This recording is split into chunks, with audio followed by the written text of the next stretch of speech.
So I'm back, and today wraps up college football weekend. Pretty cool. Um, got to see some teams finally ranked as they should be. I'm talking about TCU for the most part, and normally I've just been using the ESPN website to get the games from the top 25 teams, but we finally have the regular Google site back up. So I don't know which one I should use. So for now, I'm just gonna use the Google pop-up. Week 4 kicked off with number 12 Texas Tech at the Utah Utes, and I already knew that Utah is a great team, but you're just not going to compete with Texas Tech most of the time.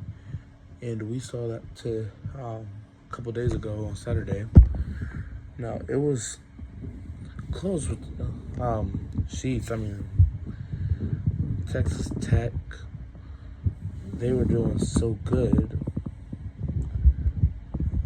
And you could just tell by their running game. 2 touchdowns rushing. And Utah, it was just interception after interception. They had 1 touchdown, and that came from a rushing play by Mr. Parker. Now, I didn't watch this game. I was busy out shopping for Hoka. So I don't know what exactly happened, but it seems like Texas Tech's quarterback got hurt, and he was on pace to have a great game. 13 for 16 passing, 2 tutties, 169 yards. But their backup was solid, 12 for 19, 142. Again, the 2 interceptions. But they were able to score 28, so you can't really complain with that. Yeah, that was an expected win.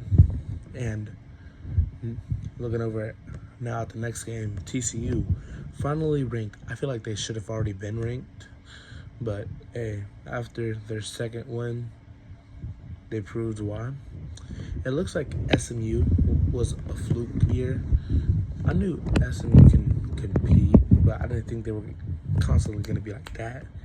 And I mean, a decent game from Kevin Jennings, honestly. 24 for 38, 290 yards, 3-2 touchdown interception ratio, which you would obviously want the interceptions to be lower. But I mean, like, this, you couldn't ask for a more solid performance, really, if we're just going off of the stats. But I mean, whenever you looked at TCU, 5-to-1 ratio is a whole lot better. Nearly 400 passing yards is amazing to get. Not to mention whenever your top 3 rushers all combined for, 140 rushing yards? That's amazing. We obviously saw Josh Hoover throw to Eric McAllister a lot, which is crazy. 250 yards on 8 receptions, 3 touchdowns. That's honestly crazy. Next up was University of Alabama. They went on to play 15th ranked Tennessee. And I mean, this was obviously a gimme by the Volunteers. I would be surprised that they didn't put in their backup, and they did. But if we're looking out throughout the whole game, Joey, he was pretty good. 218 yards, 3-to-1 ratio. That's perfect. And I mean, UAB's quarterback wasn't that bad. 364 yards, 2 touchdowns, 1 interception. 38 for 51. That's a pretty good thing. It was just a running back, Jalen Kitna, negative 18 yards. That's crazy. Yeah, but UAB can maybe sneak into a bowl game. And like, they didn't play bad against an SEC school. And now looking at the Oregon State-Oregon game, jeez. Oh my. 5 for 18, 68 yards. Only have 1 touchdown, and that was a rushing touchdown by Anthony Hankerson. And even then, 14 carries, 38 yards. Defense was just great this game. There was only 17 receptions. Not 17, 17.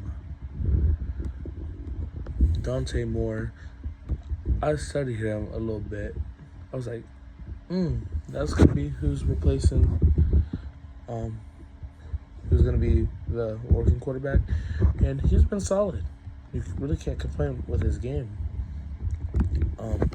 Everything just went perfect for Oregon in this game. And we could tell by the stats. Big numbers all around. Insane. Next up, we got Florida State playing an easy schedule as they normally do. Ranked 8th now in the nation. They should not be that high. They play bad competition.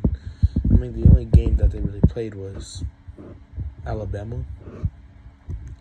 And they're not going to be the same since he left, Nick Saban. So the real test comes whenever Miami comes into town. But even then, I still doubt FSU, even though I'd rather prefer them to win versus Miami, even though I'm a Florida fan.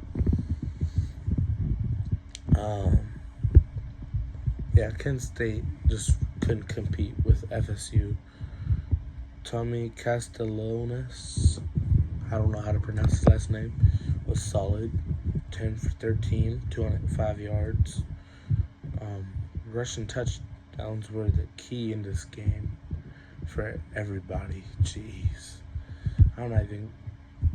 They only had 1 receiving touchdown. The rest were rushing touchdowns. Then the game that my mama was watching was Oklahoma and Auburn. She was watching both this game and the Michigan-Nebraska game, which I'll talk about in a second. Jackson Arnold. He didn't have that bad of a game. And but Oklahoma, they are secretly good. I did not expect this coming into the season. John Mateer, 271 yards. It was just competition, and you can't be mad at that. At the end of the day, that's what you're going to get. And Auburn couldn't respond, so there's that. Next up, Michigan and Nebraska. Bryce Underwood really not looking like himself, really. He was so hyped, and I still believe in the hype because he's just a freshman, right? He's going to need time to grow. But this game for Michigan was pure rushing. And whenever they were leading after the first, I was like, come on, Nebraska. Even though I don't like Dylan Raiola, I'd still rather Nebraska to win this game just so then my mom could be happy. And one thing I took from this game is that he is not a rusher. negative 49 rushing yards in this game, but 300 passing yards. But they fell short 30-27. You can't ask for that much more out of Dylan Raiola. Maybe if he had a great rushing game, that could have changed the outcome. Because it's not that Nebraska is bad. They just need to, use their resources better. That's just my opinion. Tulane and Ole Miss. I love Tulane a lot, but we all knew who was going to win this game. And Ole Miss did this with their backup quarterback, which begs me to wonder what happened to Austin. I'll probably find out after this.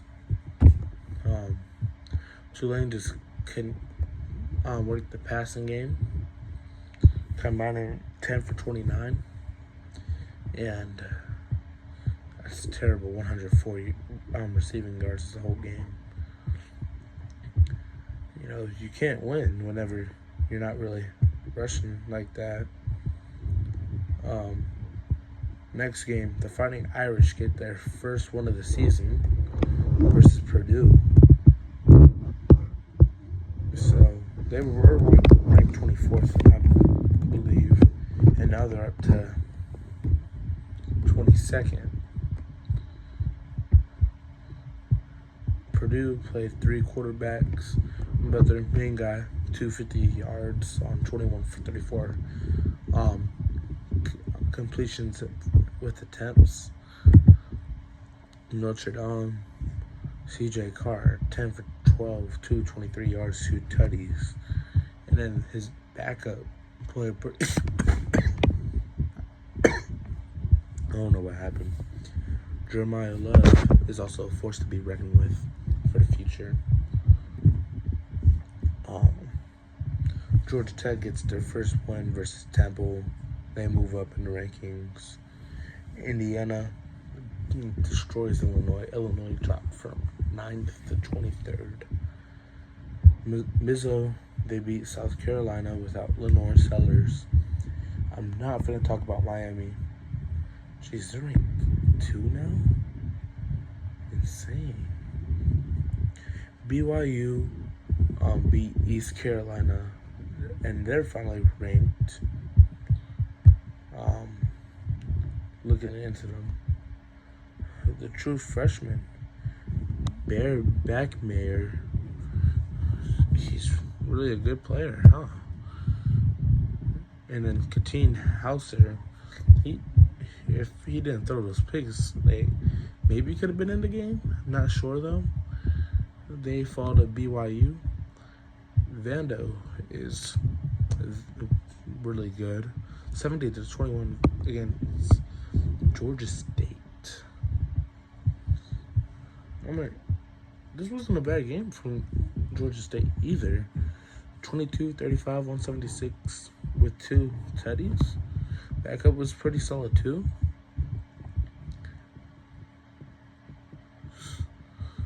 Vando played 4 QBs. Their main guy, 18 for 24, 245 yards. Jeez, this was just a rushing game. Oof. I'm not even going to try to do all that. LSU played Southeastern Louisiana, and as expected, LSU got the win. Garrett Nussmeier, 25 for 31, 3 touchdowns, 273 yards. His backup, MJ Van Buren, 122 yards, 10 completions, 12 attempts, and a touchdown. You can't ask more than that. DJ Lagway, at least he didn't throw an interception, but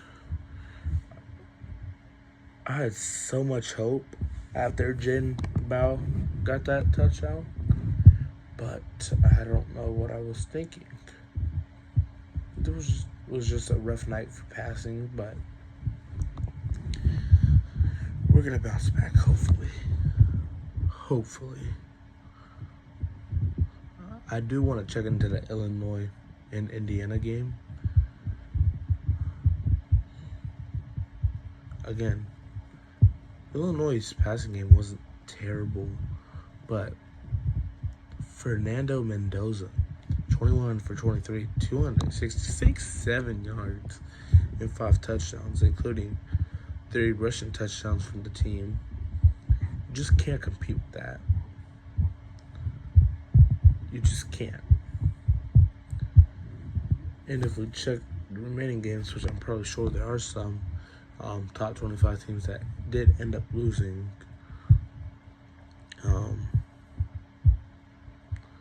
week 4 games. Yeah.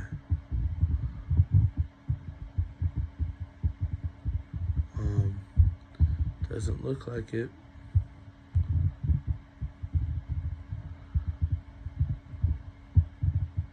It looks like I covered them all. No.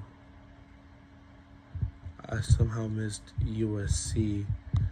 That was 45-31 victory for them.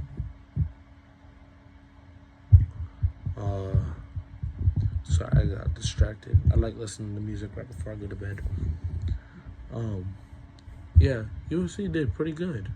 24 for 26, 234 yards, 3 tutties. I don't know. Are they not ranked anymore? That had to be the only thing for why I didn't see them.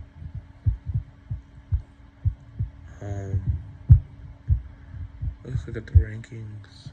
So Ohio State's still number 1, Miami 2, Penn State 3, LSU 4, Georgia 5, Oregon 6, 7 Oklahoma, 8 FSU, 9 A&M, 10 Texas,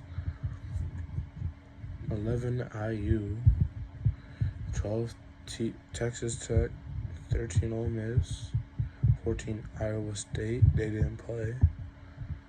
Tennessee is 15th, Georgia Tech 16th, 17th is Bama, they did not play. Vanderbilt's 18th, 19th is Michigan, 28th is yeah. USC was 21st. I don't know why I didn't see him, or if I just skipped over it. I don't know. Yeah, that's gonna wrap it up. I'm probably just gonna go to bed in a second, unless I just want to do NFL take right now. I got a test in the morning. Jeez.